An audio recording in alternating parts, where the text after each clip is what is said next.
Κυρίες και κύριοι, Ολυμπιονίκης στο μήκος των ανδρών, Μίλτος Τεντόγλου για την Ελλάδα.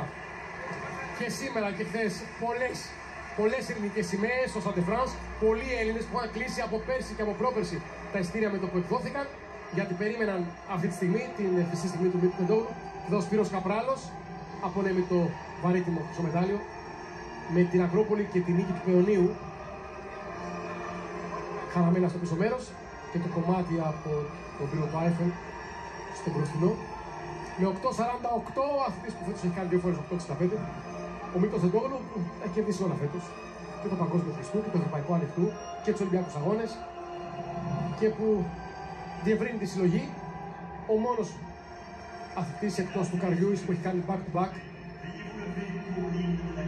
σε Ολυμπιακούς Αγώνες στο χρυσό μετάλλιο μετά τον Καριούη στο 4 χρυσό. Κυρίες και κύριοι, είναι ώρα για τον ελληνικό εθνικό ύμνο.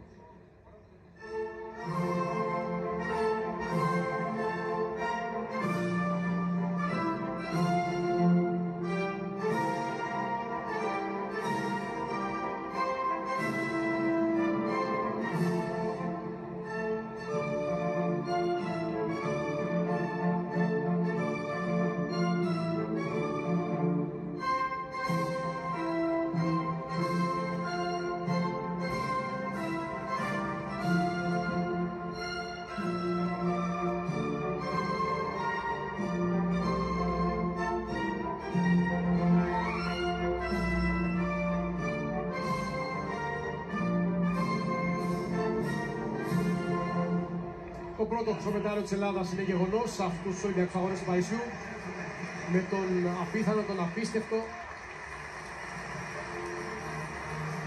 Μίλτο Τεντόγλου.